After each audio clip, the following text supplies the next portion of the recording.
नमस्कार. माझ्या आजच्या व्हिडिओमध्ये मी सगळ्यांचं स्वागत करत आहे. मी तुम्हाला आज एका थाळीचा पूर्ण व्हिडिओ दाखवणार आहे. प्रत्येक ॲटम कसा करायचा हे मी तुम्हाला सविस्तरपणे सांगणार आहे. तर त्यासाठी हा व्हिडिओ तुम्ही शेवटपर्यंत पहा आणि चॅनलला सबस्क्राईब करायला विसरू नका. तर सगळ्यात आधी आपण आज बनवणार आहोत रसआंगोरी. तर रसआंगोरी करण्यासाठी मी इथं एका पॅनमध्ये पहिले थोडंसं पाणी घालून घ्यायचं, म्हणजे कसं होतं दूध पॅनला चिटकत नाही. आणि त्यामध्ये आपण आता 1 लिटर दूध घालून घेतलेलं आहे.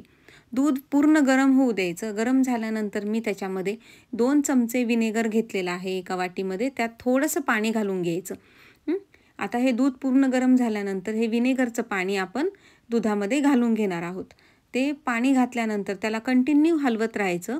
म्हणजे बघा हे आता दूध एकदम व्यवस्थित फाटलेलं आहे.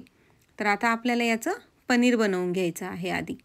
तर आता हे किती छान झाले बघा, पूर्ण पाणी वेगळं झालेलं आहे आणि सगळं वरती पनीर राहिलेलं आहे. तर ते आता मी इथे खाली एक भांडं घेतलेलं आहे, त्याच्यावर चाळणी ठेवून घ्यायची आणि एक स्वच्छ सुती कपडा घालून घ्यायचा. त्यामध्ये आपण आता हे मिश्रण ओतून घेणार आहोत.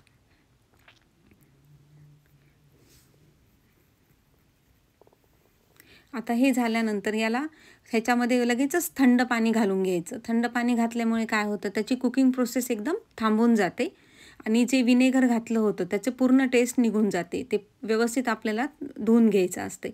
आता हे सगळं आपल्याला पाणी याच्यातनं काढून घ्यायचं आहे आणि पनीर करण्यासाठी आपल्याला याला साधारण एक अर्धा तास आपल्याला ठेवून द्यायचं आहे असंच. म्हणजे त्याच्यातलं सगळं एक्स्ट्रा जे पाणी असतं ते निघून जातं.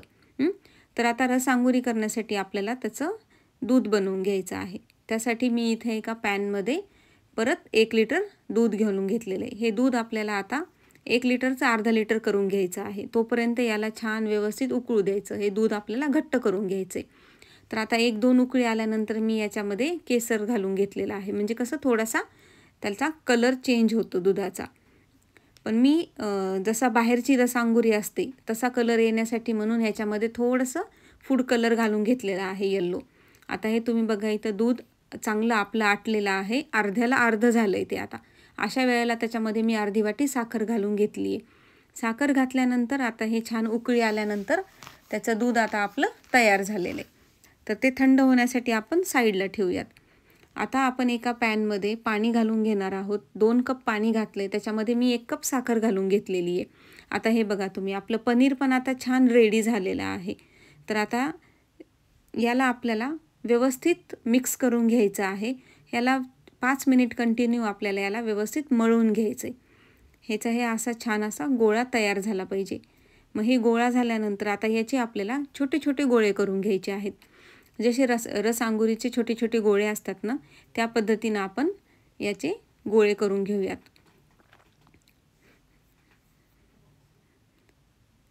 हे असे याचे छान गोळे करून घ्यायचे. आता आपले सगळे गोळे तयार झालेले आहेत. आता ते पाणी जेव्हा आपलं उकळेल तेव्हा त्या पाण्यामध्ये हे सगळे गोळे घालून घ्यायचे. तुम्ही चेक करण्यासाठी, आता आपण याच्यामध्ये मैदा घातलेला नाही आहे, चेक करण्यासाठी म्हणून मी आधी 1 गोळा त्याच्यामध्ये घालून बघितला होता की तो फुटतो का नाही. जर तुमचा फुटला तर त्याच्यामध्ये 1 चमचा तुम्ही मैदा घाला. आता हे माझे फुटले नाहीत बघा. मी याला घालून घेतलं, त्याच्यानंतर याची एकच उकळी काढून घ्यायची. उकळी काढल्यानंतर ते छोट्याचे किती छान असे मोठे मोठे फ्लफी झालेले आहेत. ते त्याच्यातनं काढायचे आणि डायरेक्ट दुधामध्ये घालून घ्यायचे आणि त्याच्यावर आपण छान असा पिस्ता बारीक कट केलेला घालून घेणार आहोत. तर आता हे थंड झाल्यानंतर आपण याला सर्व करू शकतो. तयार आहे आपली रसआंगोरी. हे बघा तुम्ही, खूप छान, अगदी बाहेरच्यासारखी होते, एकदम छान. आता आपण दुसरा आयटम करून घेऊयात. आता आपल्याला करायचं आहे पालक पनीर. त्यासाठी मी इथं पालक आधी स्वच्छ धुवून घेतला होता. त्याच्यानंतर एका पॅनमध्ये आपल्याला पालक आणि 3 ते 4 हिरवी मिरची घालून त्याच्यात पाणी घालायचं आणि 1 उकळी त्याची काढून घ्यायची आहे. आता हे उकळी आल्यानंतर याच्यातला पालक थंड पाण्यामध्ये काढून घ्यायचा, म्हणजे त्याची कुकिंग प्रोसेस थांबून जाते आणि पालक असा काळा पण पडत नाही, त्याचा कलर काळा येत नाही, छान फ्रेश हिरवा कलर राहतो. आता आपण दुसऱ्या पॅनमध्ये थोडंसं तेल घालून घेऊयात. त्याच्यामध्ये मी 2 मोठे कांदे मोठे मोठे कट करून घेतलेले आहेत. तर याला आपल्याला परतून घ्यायचं आहे. यासोबतच आपण आता ह्याच्यामध्ये 8 ते 10 काजू घालून घेणार आहोत आणि 3 ते 4 लसणाच्या पाकळ्या घालून घेतलेल्या आहेत. तर आता याला आपल्याला कांदा लाल होईपर्यंत छान परतून घ्यायचा आहे. आता हे परतल्यानंतर ह्याची मिक्सरमध्ये आपल्याला बारीक पेस्ट करून घ्यायची आहे. तर आता हे सेम पॅनमध्ये मी 1 मोठा चमचा तेल घालून घेणार आहे. त्या तेलामध्ये आपण 2 ते 3 अख्ख्या लाल मिरच्या घालून घेणार आहोत. त्यासोबतच आपण जी मिक्सरमध्ये पेस्ट करून घेतली होती कांद्याची, ती आपण आता यामध्ये घालून घेऊयात. आता हे पेस्ट तेलामध्ये व्यवस्थित मिक्स झाली पाहिजे, त्यामुळे याला व्यवस्थित हलवून घ्यायचं. त्यानंतर आता याच्यामध्ये मसाले घालू. त्यामध्ये मी अर्धा चमचा हळद घातलेली आहे, साधारण 1 चमचा त्याच्यामध्ये तिखट घालून घेतलेला आहे आणि त्यासोबतच 1 चमचा मी गरम मसाला घातलेला आहे. आता हे सगळं त्या मिश्रणामध्ये व्यवस्थित मिक्स झालं पाहिजे आणि याला तेल सुटेपर्यंत आपल्याला भाजून घ्यायचं आहे. त्यासोबतच मी आता आपली पालकाची प्युरी मिक्सरमध्ये बारीक करून घेतली होती, ती पालकाची प्युरी आपण याच्यामध्ये घालून घेऊयात. आता हे छान आपल्याला व्यवस्थित मिक्स करून घ्यायचं आहे आणि जसं तुम्हाला लागेल त्याप्रमाणे त्याच्यामध्ये पाणी घालून घ्यायचं. तर मी इथं साधारण 1 ते 1.5 वाटी पाणी घालून घेतलेलं आहे. जास्त पातळ आपल्याला करायचं नाही आहे. 1.5 वाटी पाणी सफिशियंट होऊन जातं. आता याच्यामध्ये चवीनुसार मीठ घालून घेऊयात. मग त्याच्यानंतर आपल्याला याच्यामध्ये पनीरचे तुकडे घालून घ्यायचे आहेत. इथं मी छोटे छोटे पनीरचे क्यूब करून घेतले होते. ते क्यूब आता आपण ग्रेव्हीमध्ये घालून घेऊयात. आता याला व्यवस्थित हलवून घ्यायचं आहे आणि याची 1 उकळी काढून घ्यायची आहे. त्यानंतर आता मी इथं ह्याच्यावर थोडीशी कसुरी मेथी घेतलेली आहे. ती कसुरी मेथी आपण यावर आता घालून घेऊयात आणि एक साधारण 5 मिनिट आता आपल्याला याला उकळू द्यायचं आहे. आता आपली भाजी तयार झाली आहे. याला आपण साईडला काढून घेऊयात. तर आता हे बाउलमध्ये काढल्यानंतर त्याच्यावर तुम्ही असं छान मी मलाई घालून घेतलेली आहे. तर तयार आहे आपली पालक पनीर. आता आपण पुलाव करून घेणार आहोत. पुलाव करण्यासाठी मी इथे एका भांड्यामध्ये साधारण 4 ते 5 वाटी पाणी घालून घेतलेले आणि त्यामध्ये 1 चमचा मीठ घालून घ्यायचं. तर मी बासमती तांदूळ 1 वाटी बासमती तांदूळ घेतलेला आहे. तो मी साधारण आधीच 1 तास भिजत घालून ठेवला होता, स्वच्छ धुवून. तर आता हे पाणी उकळल्यानंतर त्याच्यामध्ये आपण बासमती तांदूळ घालून घेऊयात. आता हे भात एकदा शिजला ना की मग याच्यामधनं आपल्याला तो भात पूर्ण बाहेर काढून घ्यायचा आहे. काही जण काय करतात की त्याच्यावर प्लेट ठेवतात आणि त्याच्यातलं पाणी काढून घेतात.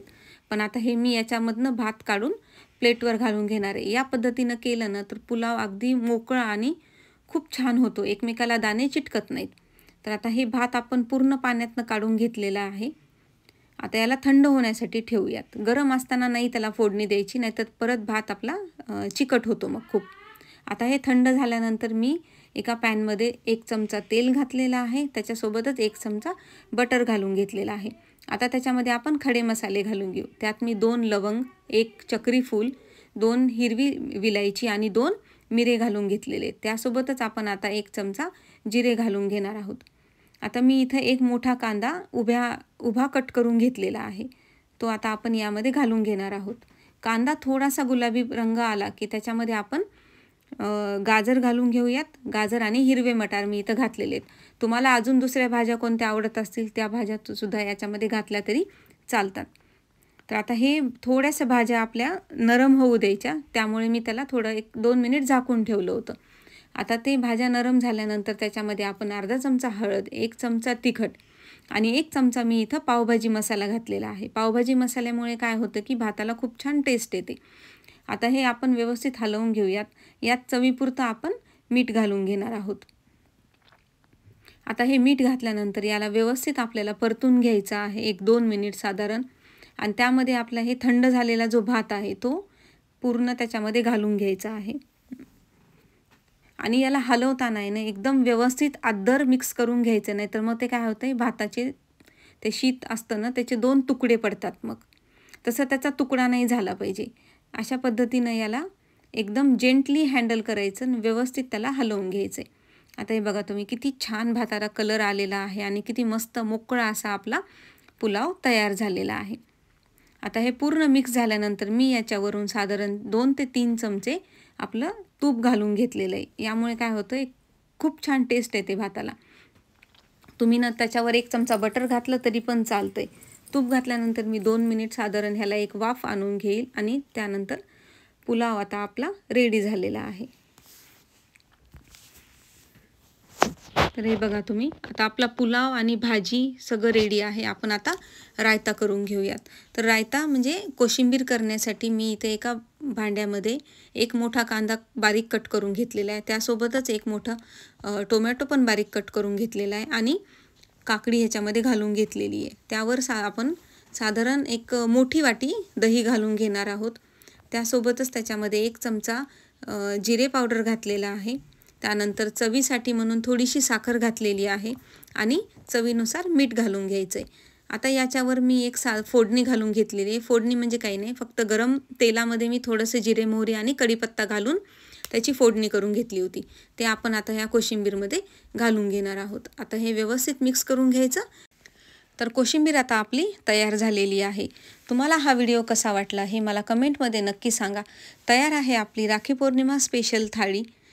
तर हा व्हिडिओ आवडल्यास याला लाईक करायला विसरू नका, चॅनलला सबस्क्राईब करायला विसरू नका. भेटूयात असंच एका रेसिपीसोबत पुढच्या व्हिडिओमध्ये. थँक्यू.